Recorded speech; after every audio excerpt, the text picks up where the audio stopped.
Welcome to part 2 of infection and immunity. If you watched the antibacterial soap video before this, then you're ready to roll. If not, go back and have a look at it. It's about 5 minutes. It talks about how using antibacterial soap increases risk of antibiotic resistance. That's a preview for this short video put together by Harvard Medical School on the development of antibiotic resistance. So what we ended up building was basically a petri dish, except that it's 2 feet by 4 feet. And the way we set it up is that there are 9 bands, and at the base of each of these bands, we put a normal petri dish thick agar with different amounts of antibiotic. On the outside, there's no antibiotic. Just in from that, there's barely more than E. coli can survive. Inside of that, there's 10 times as much, 100 times, and then finally the middle band has 1,000 times as much antibiotic. And then across the top of it, porous and thin agar that bacteria can move around in. The background is black because there's ink in it, and the bacteria appear as white. First, you see they spread in the area where there's no antibiotic, up until the point they can no longer survive. Then a mutant appears on the right. It's resistant to the antibiotic, it spreads, until it starts to compete with other mutants around it. When these mutants hit the next boundary, they too have to pause and develop new mutations to make it into 10 times as much antibiotic.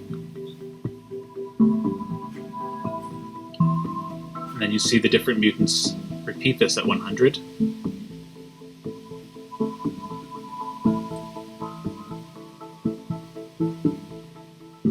And after about 11 days, they finally make it into 1,000 times as much antibiotic as the wild type can survive. And so we can see by this process of accumulating successive mutations that bacteria, which are normally sensitive to an antibiotic, can evolve resistance to extremely high concentrations in a short period of time. What you need to remember is that your body doesn't become resistant to antibiotics. It's the bacteria that become resistant. Again, your body doesn't become resistant to antibiotics, bacteria do. Antibiotics target bacteria, weakening or killing them to help you fight off infections. Your body doesn't develop resistance to the antibiotics. It's the bacteria that go through genetic changes that allow them to overcome the effects of the antibiotics, which means that if you get an antibiotic-resistant bacterial infection, if you get infected by a bacteria that is resistant to antibiotics, then those antibiotics will no longer be effective. A less accessible or a last resort antibiotic will then be needed, and in some cases, options for potential active antibiotics could run out. Only take antibiotics if you need them. Do not take them for viral infections. Do not take them for the flu. And let me remind you, the purpose of your immune system is to be able to differentiate between self and non-self proteins in your body. Self are the ones that belong there. Non-self are those lists of pathogens that were in the first video. Viruses, bacteria, parasitic helminths, some of those giant microbes are all non-self proteins, which I also call pathogens or antigens. I know, it's a whole new language. But the purpose of your immune system is to be able to tell the difference and to only attack non-self. We have active immunity and passive immunity. Active immunity develops after naturally producing antibodies when infected with the pathogen. So you get it from either getting sick yourself or getting vaccinated. Immunizations with weakened or killed pathogens will stimulate that immune response, that secondary immune response that will prevent you from getting sick because active immunity produces memory cells.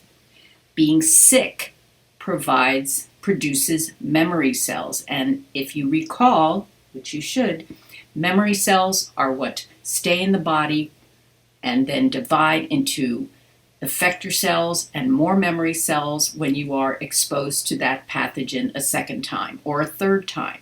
So we have active immunity.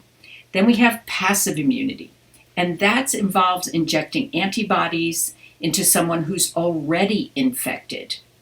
And we'll talk about some of the applications of that may be occurring now with something called convalescent plasma.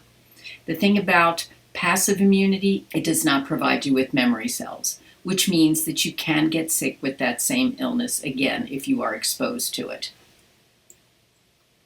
We'll look at a couple immune system disorders. Allergies are one type of immune system disorder.